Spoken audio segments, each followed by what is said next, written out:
We're made to feel like we don't belong, and I saw that, in school and in my professional life as an attorney. Because I was doing immigration law, I was confused for a client. They just thought that I was undocumented because I'm a brown woman, and that's dangerous, right? That's a stereotype, and I use that as fuel to keep going. I'm challenging those stereotypes every single day. My name is Jessica Cisneros. I'm running for Congress for Texas 28th District. Jessica Cisneros, a young woman out of Texas, goes on to become a lawyer, defends human rights, civil rights. Now she's going up against Donald Trump's favorite Democrat, Henry Cuellar. He votes with Trump about 70% of the time. The current Congressman Henry Cuellar is bought by big oil. I'm very happy that with this campaign we're able to have the conversations of, hey, climate change is happening, we need to do something now. And his retort is, you're a job killer. You're gonna kill 108,000 jobs, which we've asked, where did you get that number from? And we haven't received a response. Although he's kind of right, I am a job killer, but only after one job, his. Oh.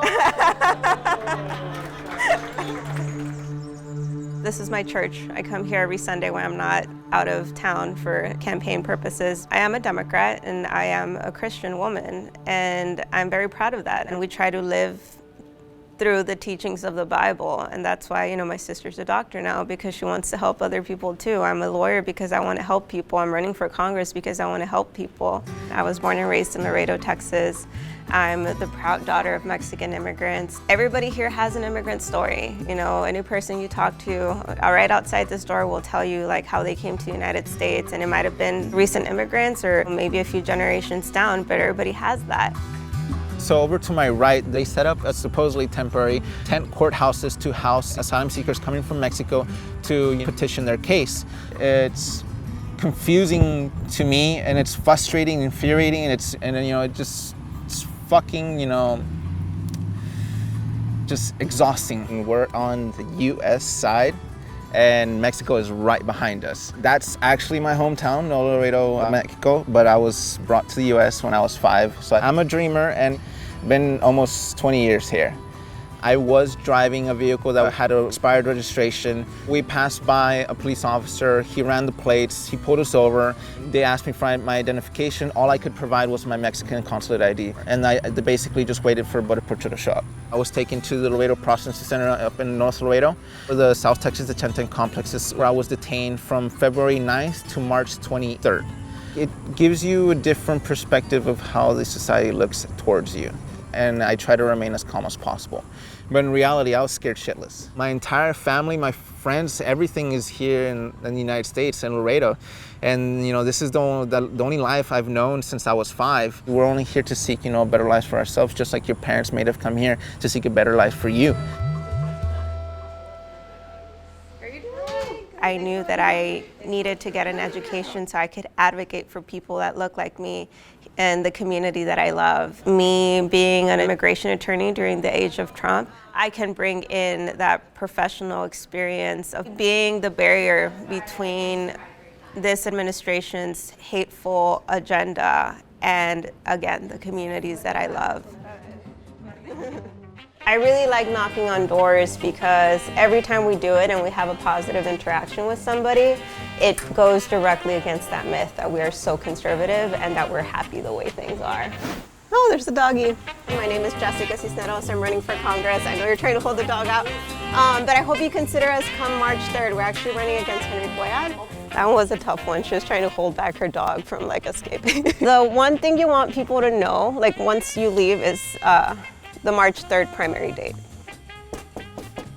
We're not taking any corporate PAC money. We're making sure that all of our funds are coming from people because we want to get the money out of politics. Hola, mucho gusto. Disculpe, mi nombre es Jessica Cisneros. Nada más estoy pasando, repartiendo información. Estoy corriendo para el Congreso. We're talking about the importance of Medicare for all, and 2 of the people that were there are from Mexico. They were talking about how in America we can implement an even better form of healthcare that's accessible to everybody, and that they believe healthcare is a human right, and that it's wrong that we have to struggle to try to pay for very expensive prescriptions. I think the main issue for me is healthcare. I've grown up my whole life without access to healthcare. We didn't qualify for free healthcare like Medicaid and stuff like that, but we also couldn't afford insurance. So we were kind of in limbo. In the fall of 2016, my mom, they discovered that she had kidney cancer. She went and got blood tests and all of this stuff she did in Mexico. We were able to get her care, and it did cost us around $40,000, $50,000, you know. That's a tenth of the price of what it is here. That would have been impossible here. My parents would have lost their house. You know, we work and we try our best. It's just not enough. I think we deserve the dignity of healthcare. We all have personal stories. Whenever I talk to people about why the urgency of having healthcare as a right, having Medicare for all, I tell them my story about my aunt. She couldn't afford to pay for her cancer treatment. We had to fundraise. It was an entire weekend of all of us, a collective effort just to be able to collect money. And even at the end, she couldn't afford the cancer treatment and she passed away. And then after that, you know what we have to do? We have to fundraise some more for the funeral costs. And whenever I talk about that story, people immediately start nodding because they're thinking of someone that went through that same thing too. We all deserve to have healthcare as a right, and nobody should be dying because they're too poor to afford treatment. So how did you find out about the campaign? I heard about the campaign online through Twitter. And it was kind of like my, oh, she looks like me and she's running for Congress kind of moment. Like, that's so cool. I'm 17.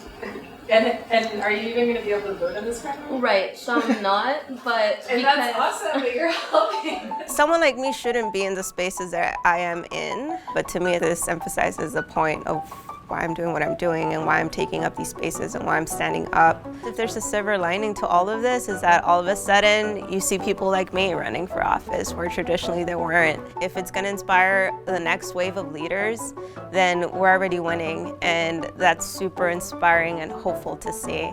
For the first time in 15 years, at least in this district, people are being heard, and you know, with the people, there's no way we can go wrong. We're also joking that I found my future primary challenger right here.